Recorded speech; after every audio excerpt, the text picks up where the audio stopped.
Looking at Everton at the moment, and we're trying to get an update on that. We knew that the takeover consortium led by Peter Kenyon had been hopeful of producing something positive out of talks with the owner Farhad Moshiri. Moshiri said to me the other day, I'm not commenting on it at this time. Might get a coffee with you, Jim, sometime in London, but I'm not saying anything.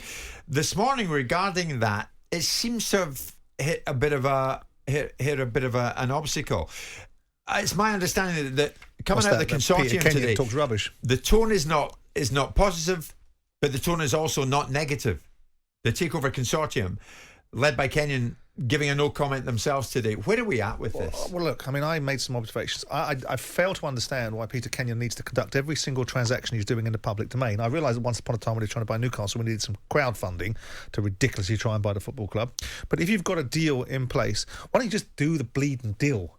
Why have you got to have a 4-act play about announcing it to everybody? That's why I said to you last week, not sure about this. I'm not entirely sure that this will find itself in a situation where I find there might be some traction in who's going to fund the stadium, because I do think there is a whisper going around that Moshiri wants some help with funding that stadium, and that's a plausible situation, and that might be where they come into the fore and fund that and gain some equity in the club from that point of view. Yeah. But when you start hearing this scenario of they're going to do this and they're going to do that, and yet you find out that that ultimately the timeline to do it in have elapsed, that doesn't mean very much, because they can re-establish timelines and go back to the table if they so choose. But I think that Everton prepare themselves for whatever that means, for Moshiri remaining in control for the foreseeable future. If Kenyon wants to come up with his next, dog and pony show, then he'll be back at the table and telling everyone what he's doing before he's done it. And here we are with Everton selling players, having a bit more liquidity in their cash, and hopefully the Premier League, within reason, are going to allow them to trade so that Everton can improve and their long-suffering, well-deserving fans get a better outcome than they've got over the last couple of years. Yeah. So with that in mind, I mean, I think they're making decent signings. I mean, people can turn around and say that Tarkowski was a free transfer, but that's just fortune favoured the opportunity. No, he comes out of contract. He's better than what they've got. Well, that's where they're shopping at the moment, though, isn't it?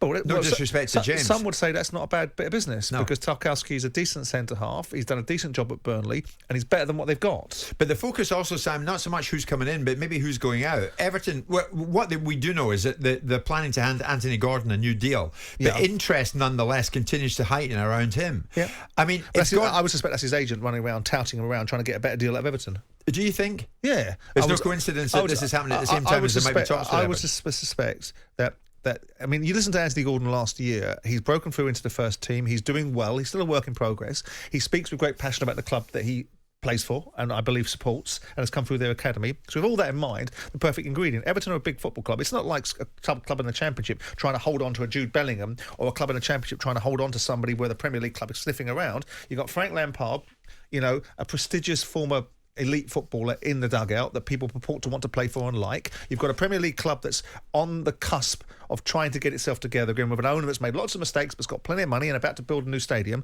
and you've got a guy that's come from your academy. Why would you be leaving? I know why you'd be leaving, because you want a better deal. And are you really going to leave? No, your agent's going to run around creating as much mischief as he possibly can, and then what will happen is Everton will offer you a new deal. Hallelujah, here it comes, a new deal for Anthony Gordon. You might not be far off it, Simon, because he has been linked, and that's always a word that I'm suspicious of, but linked with both Tottenham and Newcastle. Having said that, if it's more of a link and the interest turns into, say, a 30 or 35 million pound bid, no, they won't sell him. What should the fans think? I mean, is it a crime? Is it a crime for a club to sell off academy talent? Yes, it is, because you've developed that player. Anthony Gordon is a product of Everton's academy. He is in the mould of wanting to play for Everton. He's not some player coming to Everton, doing them a favour, picking up a big paycheck, and when it suits him better to be leaving.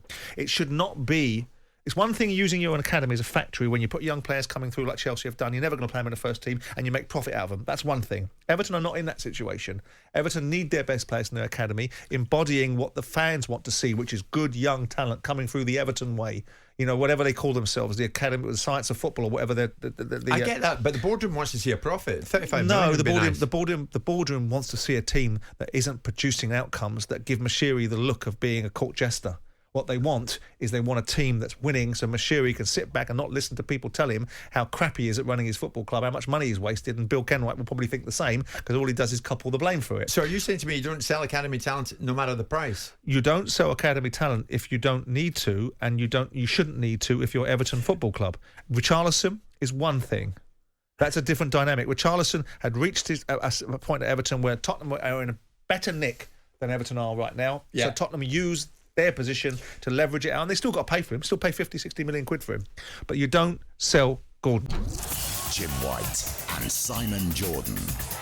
Monday to Friday mornings from 10 on AM, on DAB, via the talkSPORT app and on your smart speaker. talkSPORT.